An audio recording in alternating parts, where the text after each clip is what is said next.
好，接下來我們要來關心的是日菲背着中國大陸劃界踢了鐵板，怎麼回事？我們今天來看到的是海警現在也反制哦，強勢要來做執法，來自於中國大陸。遼寧號的部分則是也震撼的現身，轟6K 則是掛鷹擊12，黃岩島這邊來亮劍，海權保衛戰正式開打。今天就這些議題，我們會一起來做關心。好，我們趕快來看到的是日菲在這個時候突然間做了一個非常敏感的動作，就是啟動了台灣以東海域，突然間在這邊劃界，說要做談判。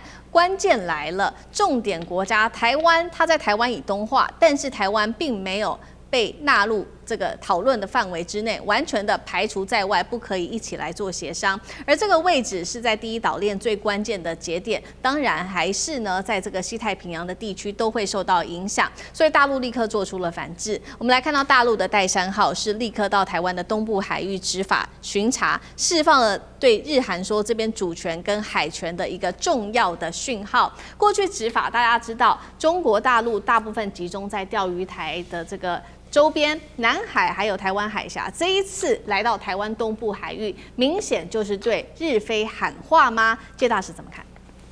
對，我想就是保障中國主權嘛，因為事實上的話，這個所謂的專屬經濟區啊，基本上的話，那你所有相關沿岸國家都要一起加入談判啊，你怎麼可能？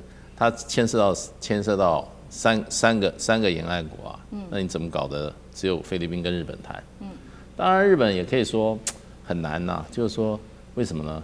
因為我不承認台灣是一個國家，對，我要跟台灣談的話，大陸又不同意，對，那我要跟大陸談的話，台灣這邊又會找我算賬，我都不是要拉攏台灣嗎？所以他也就跳過去了。那跳過去的問題，中國大陸就立刻說就不行啊，中國大陸的法律立場，台灣是中國不可分割領土啊。那所以你要畫這個所謂的重疊嘛，因為海域都是重疊的，你一定要沿岸國家大家來協商畫好線，然後按照一些好劃分這些好海域主權的原則去畫嘛。那怎麼能夠像日本跟菲律賓，說實話就是沒禮貌，還沒規矩，對不對？你自己就幹起來了，所以就是有意的挑釁嘛，對。那事實上的話，我們台灣我也覺得我們應該要有嚴正的立場，對不對？中華民國，對不對？我們對於我們海域主權也應該是寸土不讓。那結果都不吭氣啊，都不吭氣，我不曉得說還樂觀其成啊，還是什麼？可是也要加入談判。那人家你要把你加入談判的話，老早就沒把你這個，你應該說這種談判如果沒有我加參與的話，完全無效，我完全不承認。而且你這是非法行為，就應該這樣子的立場是比較正常啦。那不過就中國大陸，它基本上在這個裴洛西來過台灣以後，中國大陸事實上已經對台灣周邊的水域哈，已經常態性的執法，常態執法，戰備警巡啊，或者常態執法，老早行之有年了，也沒有什麼中線了，啊，基本上它就是還沒有進入實際控制，可是是常態執法，所以。那這個劃界不是那麼容易的，那我也不認為菲律賓跟日本很快可以劃出來，那我認為大概應該就是一個政治動作，那會不會說他劃好以後，我們將來台灣的漁船跑到從花蓮港出去，3海里就被人家抓走了吧？就日本說你侵入我經濟水域，這邊漁場是我日本人的，你再往南邊，日本人、那菲律賓人說這我們的，那我們乾脆把我們那個東海岸的所有的漁港關閉算了，不要抓魚了。對，確實我們看到，所以中國大陸現在等於是說，在台灣東部的這邊，還有往西太平洋的方向，也是常在這邊做這種所謂常態性的制度化的這個執法。那同時呢，它也在對我們看到，不管是日本或者是菲律賓喊話，尤其是不是說台灣的東部也變成他們的一個戰略的前沿？這當中涉及的除了主權，還有就是第一島鏈的一個重要性，跟西太的航道，跟海軍的遠洋活動，甚至是航母戰略縱深。幹哥怎麼看？好，日本你有什麼權利啊？在我們台灣以東部沿海去跟菲律賓談你們的大陸棚跟經濟海域的劃定界限呢？這牽涉到多少國家？你知道？第一個，台灣就不能同意啊。台灣沒有海警嗎？台灣沒有軍隊嗎？你就把台灣踢掉就好了。後面還有一個中國那你無視於我們這些國家的存在。如果硬拉的話，韓國也有一份啊。為什麼？從日本的八重山線一直到菲律賓的巴丹島，上千公里啊！你們要談的是這個啊，中間不用經過台灣海峽，不用經過巴士海峽，不用嗎？還有大陸也要主張它的主權啊，所以這麼長的一段距離，跟這些國家都沒有關係嗎？你們憑什麼？我講的再直接、再露骨一點，你們是因為沖繩以及宮古島海域，所以讓你們的經濟海域劃設可以到達跟菲律賓有可能重疊的地方，這些都是固有中華民國中國人的領土啊，對不對？這跟你菲律賓什麼關係？跟你日本什麼關係？講到這個，我們就一肚子氣，對不對？一點關係都沒有，你憑什麼？所以為什麼中國海警的戴山艦，他今天特別到台灣東部海域200公里以外，去那邊告訴你說，我就是來給你看的，好不好？我後面有075等着，那個叫安徽艦，安徽艦就不是我們這種船了。我這個戴山艦2000多噸而已，等一下我後面還有更大的，我後面的壓陣的將軍叫做兆頭級12000噸。我講到這個海警船我就真的很有感。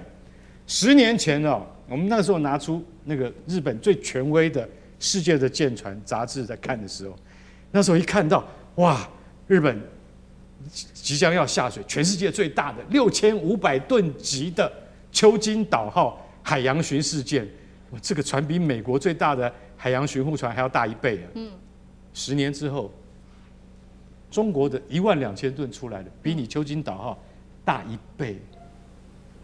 所以你去怎麼去判斷國力？從這裡面你就可以看得出來，光是在海警這方面的實力，日本你早就不是中國的对手。現在你還要跟我講怎麼樣畫大陸棚、畫經濟海域的界限，跟一個完全沒有海軍的國家、跟海警的國家叫菲律賓談，完全無視於台灣跟中國的存在，你簡直在講笑話。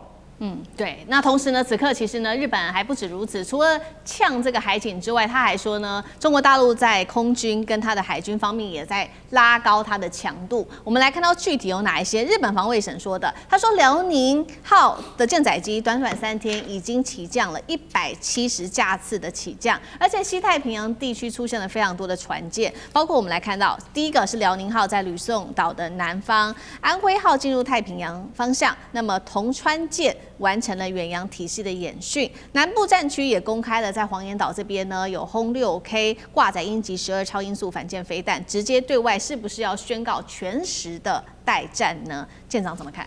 我相信很多人看到這些紛爭大家都會有一個感覺，第一個感覺就是說，像剛剛華幹兄講的，這中國已經這麼大了，那以前你打不過就算了，現在已經輕而易舉可以收拾這些殘局了，你們為什麼還在忍耐呢？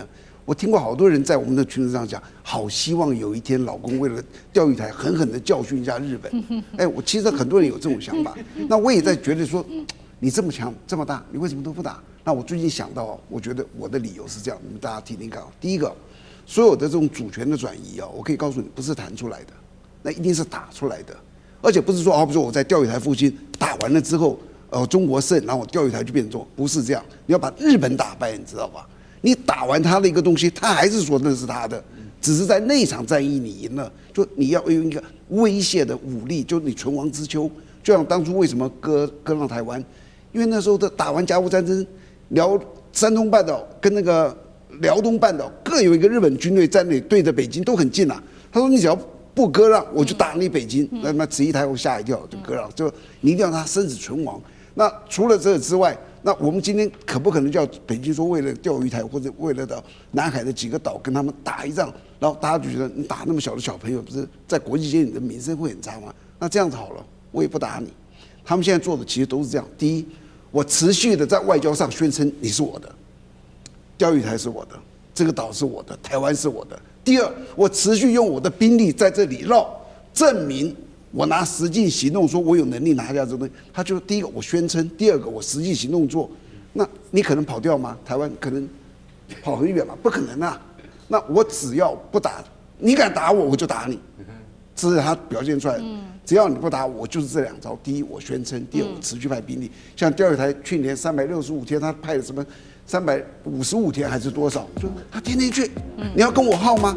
那到最後完畢了之後，我穩定再發展10年、20年，我的經濟上來，我可以告訴你，只要他經濟再打現在的1倍，很多問題都可以用時間解決，不是打出來的。